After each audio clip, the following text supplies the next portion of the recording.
Oi, minha gente. Tudo bem, amores? Espero que sim.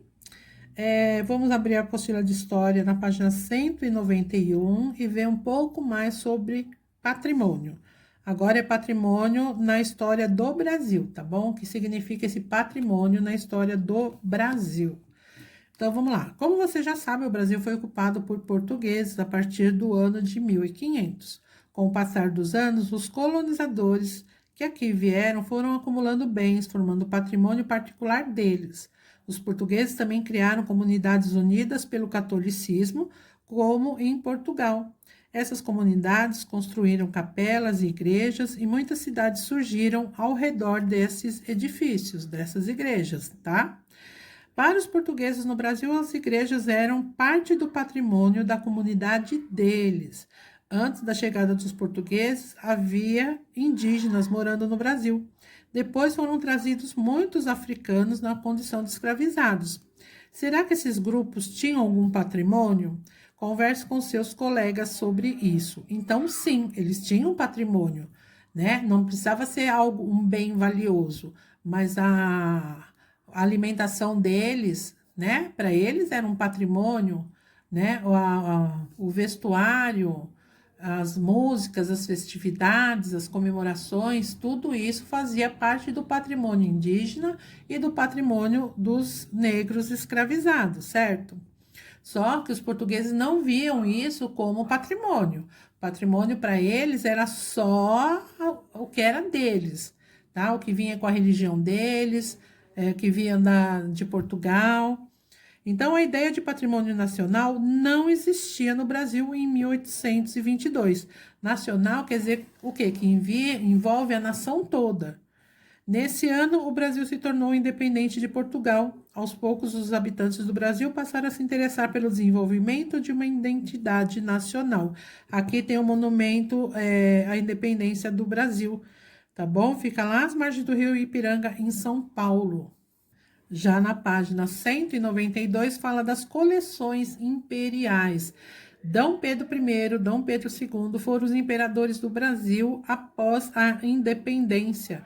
Eles adoravam objetos antigos e colecionavam raridades do Egito, da Grécia e de Roma.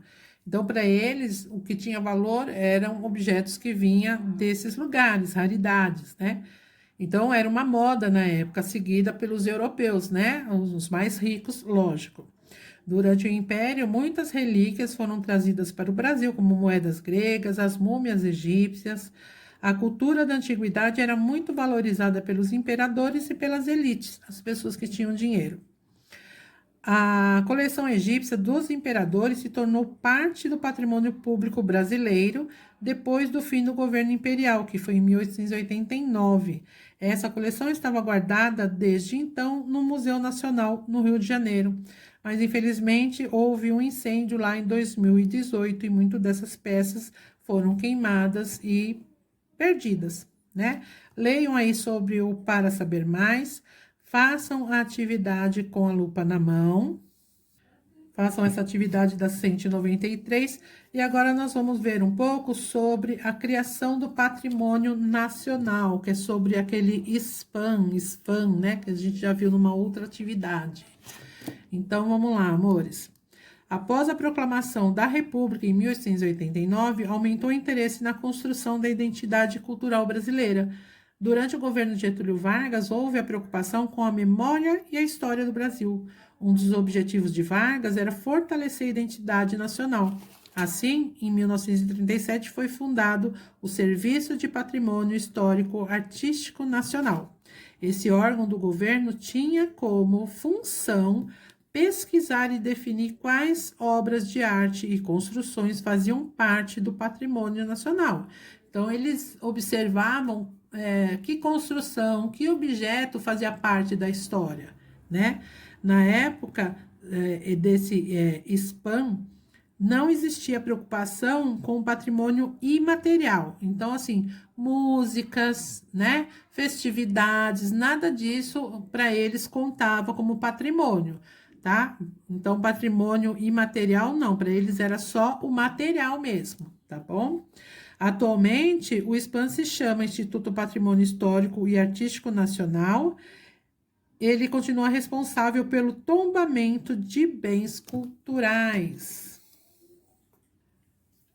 Tombar significa fazer o tombo, ou seja, registrar algo em um arquivo público. Quando um bem é tombado, ele não pode ser destruído, estragado ou alterado, pois é considerado um tesouro público. Tá certo, amores? Nós vimos isso numa atividade já. No Aprender Brincando, eu quero que vocês leiam sobre os funcionários que trabalham no SPAM, tá bom? E aqui fala do patrimônio arqueológico no Brasil, sobre arqueologia. Sítios arqueológicos são locais onde é possível encontrar vestígios muito antigos de seres humanos, plantas ou animais. Por meio desses vestígios, é possível estudar como se pareciam, o que comiam e onde viviam. No entanto, esses vestígios são frágeis, por isso, apenas profissionais especializados trabalham em sítios arqueológicos. Não pode chegar qualquer pessoa lá e começar a cavar, né? Tem que ter certos cuidados. Aqui tem o artigo 1 sobre monumentos arqueológicos ou pré-históricos. Eu quero que vocês deem uma lida, tá? E aqui está dizendo que o que significa, gente, que é necessário solicitar uma autorização do governo para pesquisar esses locais. Então, eu não posso desconfiar que em tal lugar é um sítio arqueológico, que ali há milhares de anos viveu alguma população e começar a cavocar. Não, não é assim. Tem que ser profissionais especializados, arqueólogos, que nós já vimos sobre eles também. Tem que pedir uma autorização para o governo, tá? Alguns deles são abertos para visitação e é possível ver os fósseis de animais que viveram lá há milhares de anos. Então, tem sítios arqueológicos que é aberto à visitação, né? Você não pode ficar apalpando nada, mas você pode observar. Existe no Brasil também alguns sítios arqueológicos tombados, né? Que não pode ser mexido mais. Isso quer dizer que é expressamente proibido explorar esses locais. E aqui na página 195 tem uma atividade no Lupa na Mão. Todos esses nomes aqui são sítios arqueológicos, tá bom? Então, você vai escolher um deles, pesquisar onde ele está localizado e quais são os vestígios arqueológicos que ele tem. Então, escolham qualquer um, dê uma pesquisada, escrevam aqui bem bonitinho, façam uma linha, façam linhazinhas com régua para ficar bem organizado e com uma letra bem legível, para vocês poderem ler para a gente na aula online. Vocês vão fazer a fichinha de atividade 125, 126. Deixa eu só confirmar aqui.